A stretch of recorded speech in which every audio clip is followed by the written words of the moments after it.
Your WavyOcho, I'm gonna react to that rise of that Mexican cartel, OT, I believe. You believe me if I told you the same artist who made this? White Cadillac riding in the turn. I'm a dirty my dirty from dirty bag with a dirty bitch right now. Y'all block, light it up. I ain't gonna lie, bro. Like, I would like to get grilled one day, bro. I ain't gonna lie. I like to have grills on my phone day, bro. To see how it looks for me. Also made this. Lately I've been thinking about all the puss I've had lately, about all the drink I've been drinking. That Mexican OT is a Texas rapper oozing with creativity and style. He's recently started gaining a My son is versatile, bro. He's just not doing rap. He's just doing other genres. lot of recognition after the successful release of his new album, Lone Star Luchador, with a few of the tracks really blowing up.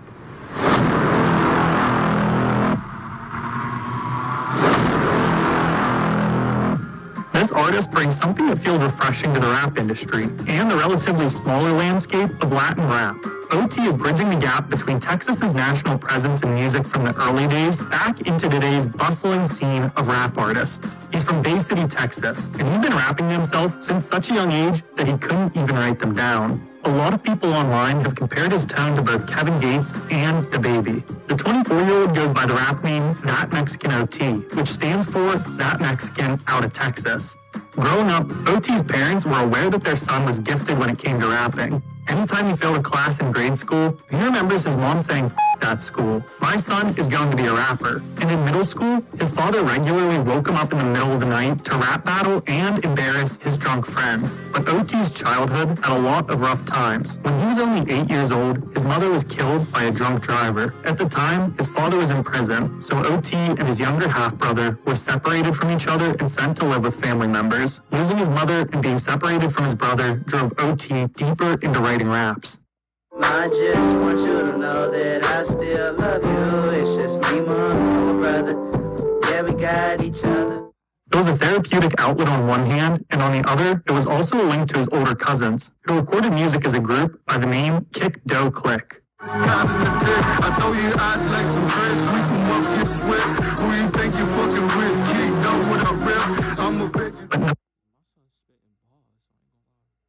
amount of writing could erase the grief that OT was grappling with after his mother passed. A few years later, his father was released from prison, and OT moved with him to Austin. His father put a roof over his head and made sure he had a place to stay, but according to OT, there was little emotional support or supervision. Hearing all this, and how much of a central point rap was in his life, it seems like OT's decision to pursue rap was the obvious career choice, but originally, he wasn't so sure, and he needed one final push. That moment came to him on a cold and rainy night when he was experiencing his rock bottom.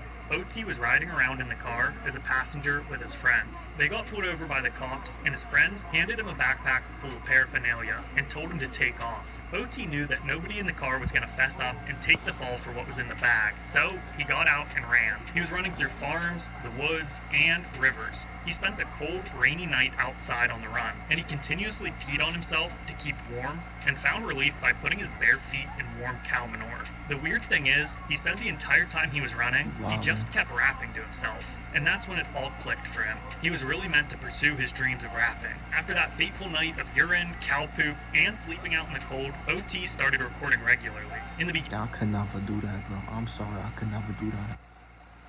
Smell all that stench and stuff. Sleeping in stench. Bugging. he rapped over YouTube beats until producers began reaching out. Between 2020 and 2022, OT released 4 projects. South Texas Project in 2020, Southside Step-In 2021, 100 in 2021, and Nonsense and Mexican in 2022.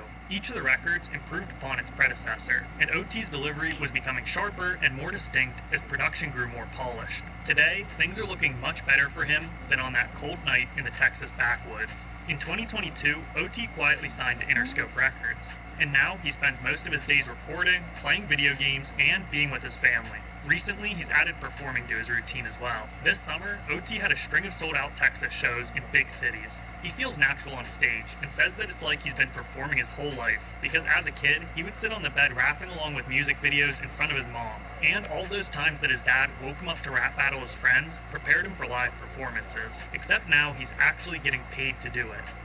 In recent months, OT's taken huge steps in his career after releasing his newest album, Lone Star Luchador, at the end of July. Overall, the album has been a huge hit. The leading single was released earlier in May, titled Johnny Dang, which is a head nod to rap's famous Texas jeweler.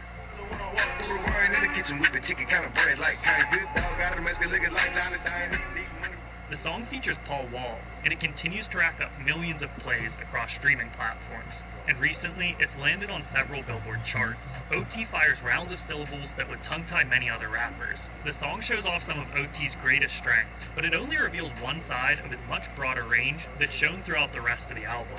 My favorite song from the album is one that's been performing great on SoundCloud, and it's been on a lot of their featured rap playlists. I don't want to be disrespectful, so I'm not even going to try to butcher the name of this song.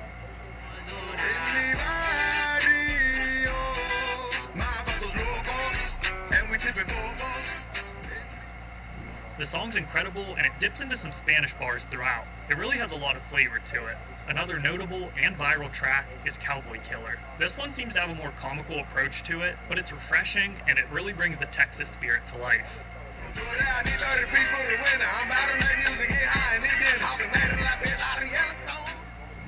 Damn, this man rapping in Spanish. Rapping like the baby in Spanish. No funny shit. He does have that baby similarities, bro. Ever since OT signed with Interscope last year and now has an album out with some viral hits, it's safe to say that things are looking up for him. I believe that he's only getting started, and we'll be seeing that Mexican OT continue to grow in popularity and with his presence in the music industry. His music can be technical, but still fun, and he definitely seems to be passionate and authentic about what he's doing. I wish him all the best, and can't wait to see where he decides to take his career from here. What are your thoughts on that Mexican OT? Let me know what you think. As always, if you enjoyed this video, please like and subscribe for more hip-hop related content.